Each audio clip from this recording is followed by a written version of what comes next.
ধারালো নখের আঘাতে কুকুরটার অরক্ষিত শরীর পরিণত হয়েছে রক্তাক্ত মাংস পিণ্ডে। খুনের নেশায় পাগল হয়ে গেছে কুৎসিত জন্তুগুলো।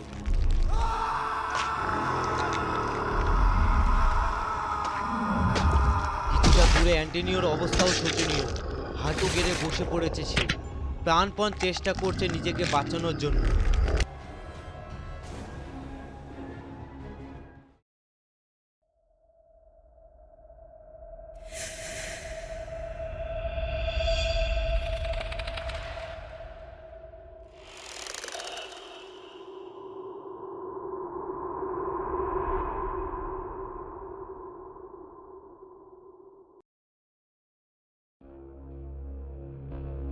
এই পৃথিবীতে এমন অনেক রহস্যময় জীবজন্তু রয়েছে যাদের এখনো আবিষ্কার করতে পারেননি বিজ্ঞানীরা।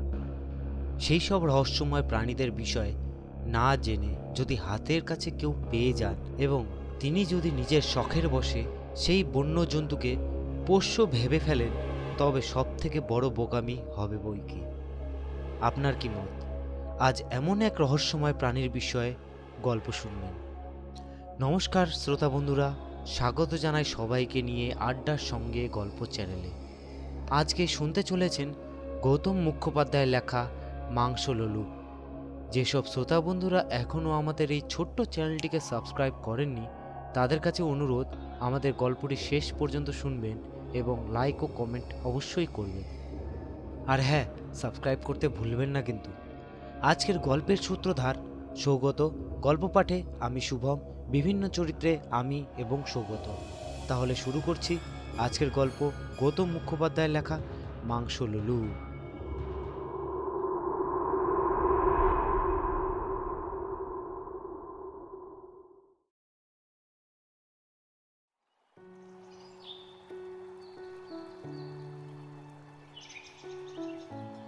সিনর, আমার মাথায় দারুণ একটা পরিকল্পনা আছে, আর সেটা শুনলে তুমিও খুব খুশি হবে। উৎসুক গলায় বলল অ্যান্টনিও। কথাটা যাকে উদ্দেশ্য করে বলা হলো সে অর্থাৎ জ্যান র্যাচেট, একজন ভূতত্ত্ববিদ। তেলের খনি আবিষ্কারের জন্য ছুটে এসেছে সে সুদূর ভেনেজুয়েলায়। এসেছে সে একলাই, তবে এই অচেনা জায়গায় কাজ করার জন্য তার প্রয়োজন একজন অভিজ্ঞ লোকের সাহায্য। কয়েকদিন চেষ্টার পর অ্যান্টনিওর সঙ্গে আলাপ হয় জ্যান র্যাচেটের। এই অঞ্চলের অন্যান্য লোকের চাইতে অ্যান্টনিও অনেক বেশি শিক্ষিত ও বুদ্ধিমান। তাছাড়া ভালো ইংরেজিও বলতে পারে সে। জ্যান র্যাচেটের ভাগ্য ভালো, মোটে পারিশ্রমিকের বিনিময়ে তাকে সাহায্য করতে রাজি হয়ে গেল অ্যান্টনিও। কিন্তু তোমার পরিকল্পনাটা কী ধরনের? অ্যান্টনিওর প্রশ্নের উত্তরে বলল জ্যান র্যাচেট। সেটা এখন বলবো না, ব্যাপারটা গোপনীয়। তবে আজই আমাদের রওনা হতে হবে। হরিনাকো নদীর কাছে আরসানা শহরে আমার ভাইপোর খামার বাড়ি। ওখানে গিয়েই জানতে পারবে সব কিছু। একটু ভেবে রাজি হয়ে গেল জ্যান এবং দিন দুয়েক বাদেই তারা গিয়ে পৌঁছলো যথাস্থানে।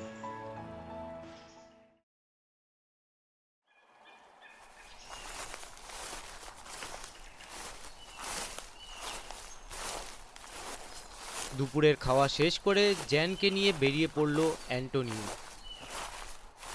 খামার বাড়ির পেছন দিকে একটা বিরাট মাঠ, তারপরেই শুরু হয়েছে জঙ্গল। মাঠের শেষে বেড়া দিয়ে জঙ্গলের সীমানা করে দেওয়া হয়েছে। বেড়ার সঙ্গে বাঁধা রয়েছে একটা বিরাট হাউন্ড। অ্যান্টনিওর সঙ্গে অচেনা জ্যানকে দেখে প্রথমে চিৎকার করছিল কুকুরটা, কিন্তু অ্যান্টনিওর নির্দেশে চুপ করে গেল শিক্ষিত হাউন্ড। একটা মাঝারি আকারের কাঠের বাক্স বসানো ছিল কুকুরটার পাশে, সেটা তুলে নিল অ্যান্টনিও। তারপর আবার এগিয়ে চলল তারা।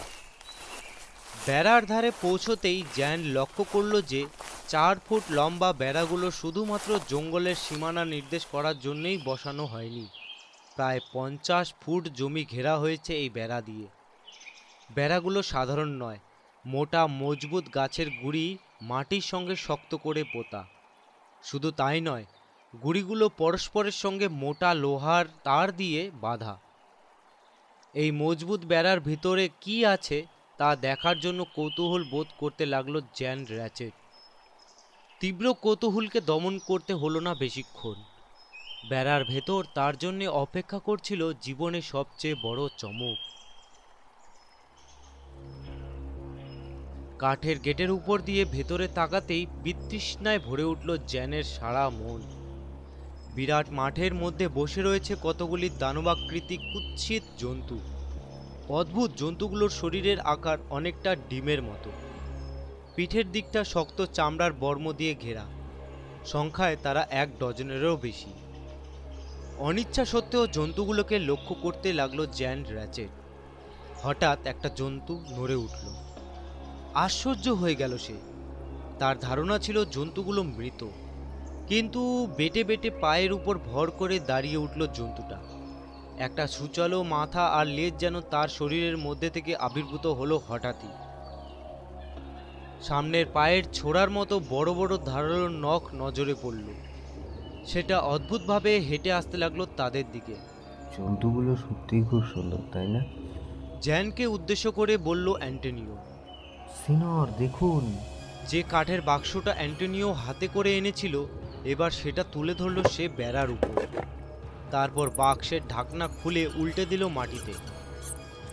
বাক্সের ভেতর থেকে বেরোতে লাগলো বড় বড় ইঁদুর।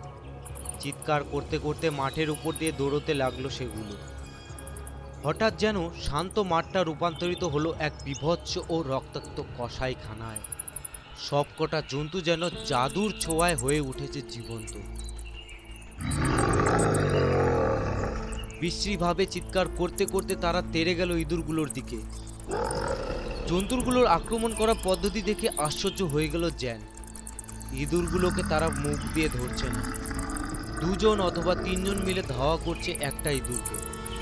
অত বড় জবরজং শরীর নিয়ে অদ্ভুত দ্রুত গতিতে দৌড়চ্ছে জন্তুগুলো। কোণঠাসা ইঁদুরকে ধরছে তারা সামনের থাবা দিয়ে। তীক্ষ্ণ নখের আঘাতে ফালা ফালা হয়ে কেটে যেতে লাগলো ইঁদুরগুলোর শরীর। তারপর জন্তুগুলো তাদের লম্বা জিভ দিয়ে রক্তপান করতে লাগলো পরম আনন্দে। সবশেষে ইঁদুরগুলোর সম্পূর্ণ শরীরটাই চিবিয়ে খেয়ে ফেললো ওরা। এরপর মাঠের মধ্যে থেকে অদৃশ্য হয়ে গেল ইঁদুরগুলোর সমস্ত চিহ্ন, এবং সবকিছু আগের মতো শান্ত হয়ে এলো ক্রমশ। জন্তুগুলো আবার শরীরের মধ্যে তাদের মাথা, পা আর লেজ ঢুকিয়ে ঘুমিয়ে পড়ল নিশ্চিন্তে। জন্তুগুলোর খাওয়া দেখছিল জ্যান অবাক চোখে। হঠাৎ তার মাথায় বিদ্যুৎ শিখার মতো একটা চিন্তা খেলে গেল।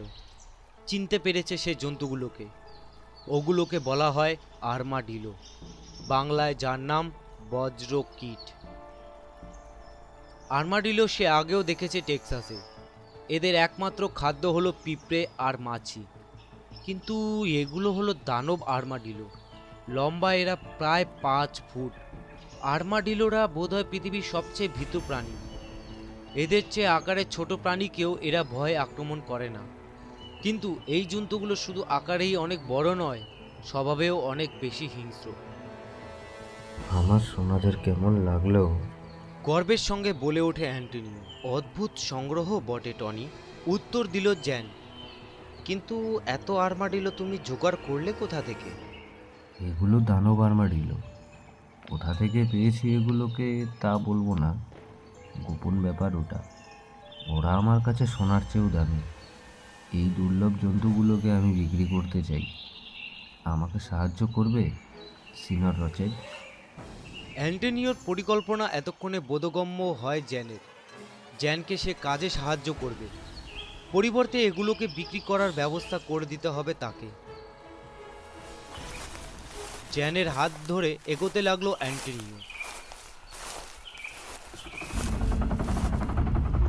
তারপর কিছু বোঝার আগে ধাক্কা দিয়ে খুলে দিল সে বেড়ার গেট। ভিতরে গিয়ে ঘুরে দাঁড়িয়ে বলল সে, আসুন সিনর, আপনাকে একটা জিনিস দেখাবো। ইতস্তত করতে লাগলো জ্যান। খুনে জন্তুগুলোর কাছে যাওয়া ঠিক হবে কি? কিন্তু অ্যান্টনিওর মুখের উপর না বলা উচিত হবে না। তাছাড়া ভেতরে যদি বিন্দুমাত্র বিপদের সম্ভাবনা থাকতো তাহলে অ্যান্টনিও নিজেও ভিতরে যেত না। মনস্থির করে নিল জ্যান। কোমরের 45 পিস্তল ঠিক জায়গায় আছে কিনা দেখে নিল সে। তারপর ঢুকে গেল ভেতরে। পেছনে ভারী কাঠে দরজা বন্ধ হয়ে গেল সশব্দে। অত্যন্ত আশ্চর্য হয়ে লক্ষ্য করলো জ্যান যে জন্তুগুলো ফিরেও দেখছে না তাদের, যে যার জায়গায় বসে রইল আগের মতোই।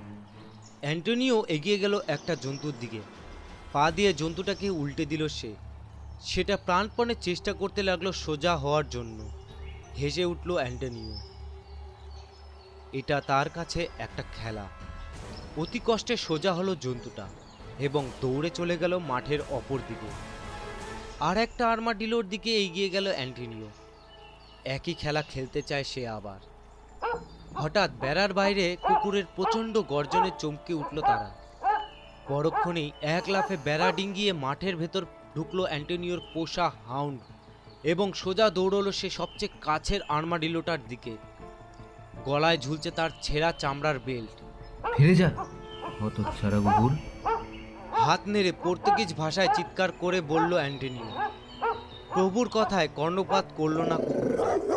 লাফ দিয়ে পড়ল সে জন্তুটার ঘাড়ে।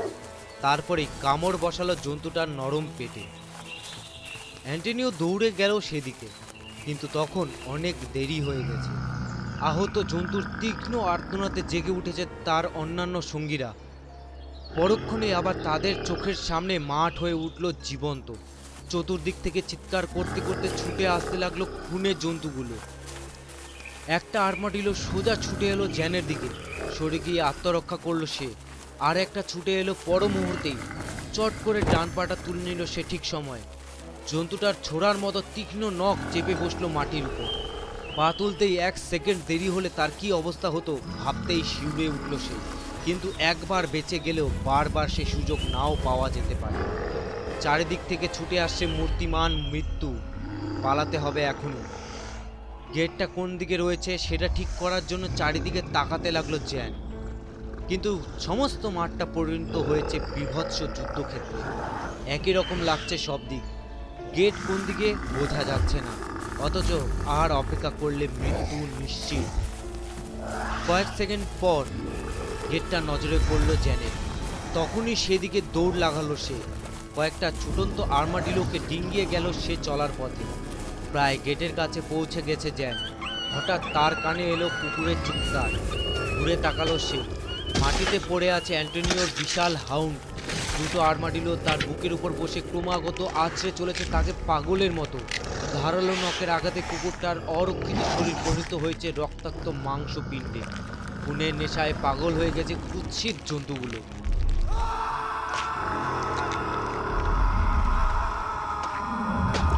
কিছুটা দূরে অ্যান্টনিওর অবস্থাও শোচনীয়। হাঁটু গেড়ে বসে পড়েছে সে। প্রাণপণ চেষ্টা করছে নিজেকে বাঁচানোর জন্য। 3টে জন্তু আক্রমণ করেছে তাকে। একটা পিছন থেকে নখ বসাচ্ছে তার পায়ের গোড়ালিতে, আরেকটা বাঁ পাশ থেকে, এবং তৃতীয়টা বুকের উপর ওঠার চেষ্টা করছে। গায়ের শার্ট ছিঁড়ে গেছে তার। ছেঁড়া শার্টের ভেতর থেকে স্পষ্ট নজরে পড়ছে রক্তাক্ত ক্ষত চিহ্ন। আর একটা আর্মাডিলো তীব্র গতিতে ছুটে আসছে অ্যান্টনিওর দিকে। আর অপেক্ষা করলে অ্যান্টনিওকে বাঁচানোর কোনো রাস্তা থাকবে না। খাপ থেকে 45 পিস্তল টেনে নেয় জ্যান। গর্জন করে ছুটে গেল বুলেট। আঘাত করলো প্রথম আর্মাডিলোর পিঠে। তীক্ষ্ণ চিৎকার করে পড়ে গেল সে। আবার অগ্নিবর্ষণ করলো জ্যানের পিস্তল। ছিটকে পড়লো পিছনে দানবটা। টলতে টলতে উঠে দাঁড়ালো অ্যান্টনিও। চমকে উঠল জ্যান। অ্যান্টনিওর সারা শরীর থেকে রক্তপাত হচ্ছে প্রচুর পরিমাণে। রক্তে লাল হয়ে গেছে তার সারা দেহ। পিস্তলের বিকট আওয়াজে একটুও থমকায় না জন্তুগুলো, বরং আরও বেশি হিংস্র হয়ে ওঠে। অ্যান্টনিওর দিকে দৌড়ালো জ্যান। প্রতি মুহূর্তে ছুটন্ত দানবগুলো ধারালো নখ এড়িয়ে দৌড়তে হচ্ছে তাকে। পৌঁছে গেল সে নিরাপদে। 2 হাত দিয়ে তুলে নিল অ্যান্টনিওর অর্ধ অচৈতন্য দেহটাকে। তারপর আবার দৌড় লাগালো গেট লক্ষ্য করে। গেটের সামনে এসে পড়েছে তারা।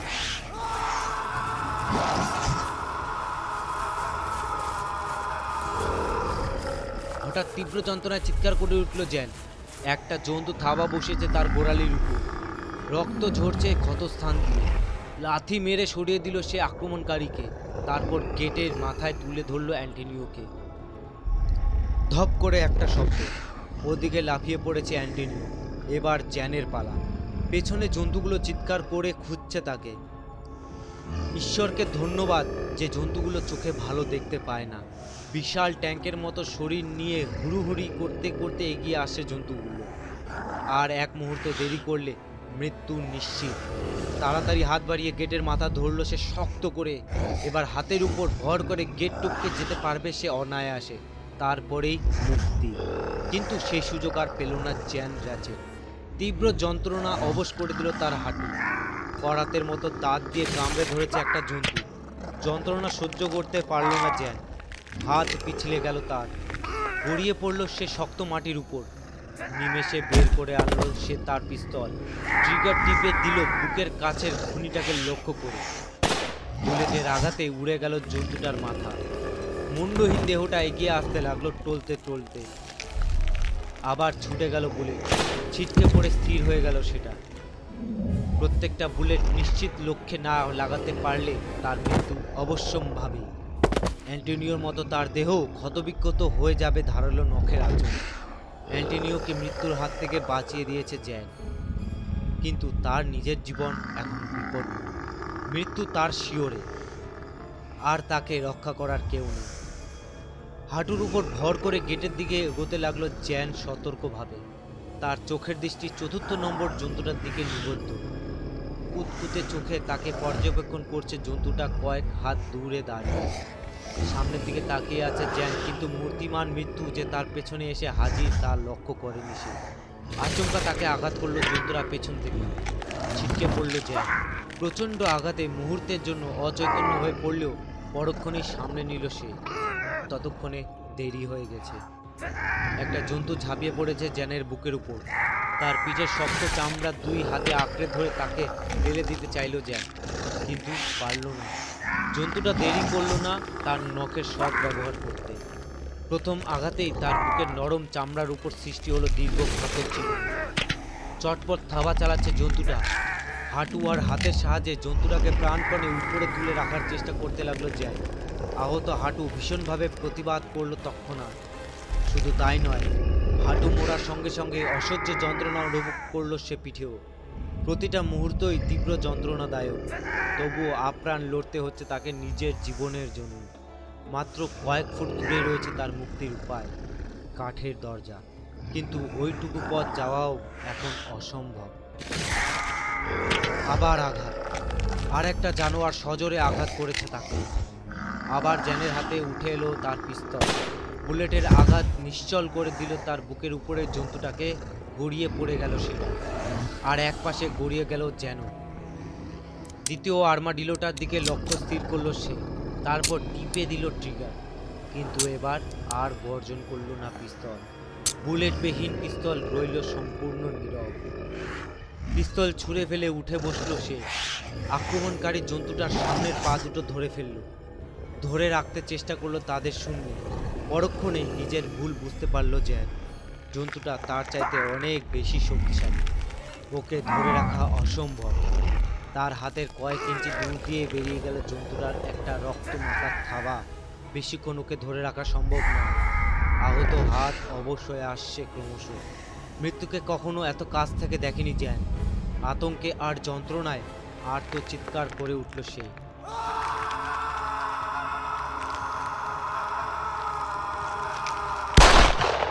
ঠিক সেই সঙ্গীন মুহূর্তে তার কানে এলো রাইফেলের গর্জন, আর প্রাণহীন দেহটা ঝুলে পড়ল তার হাতের মধ্যে।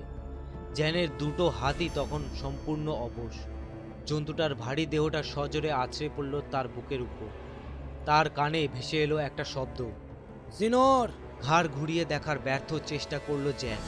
চোখের সামনে সবকিছু অন্ধকার।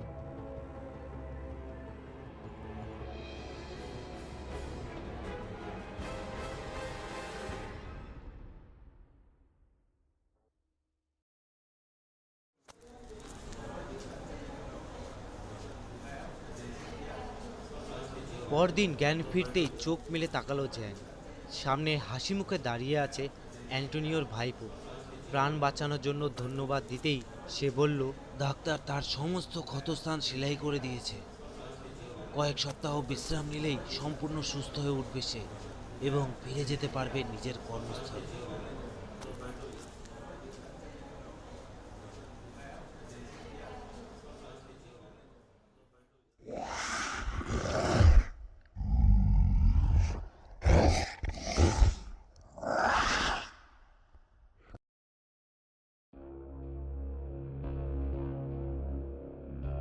এতক্ষণ আপনারা শুনলেন গৌতম মুখোপাধ্যায়ের লেখা মাংস ললু।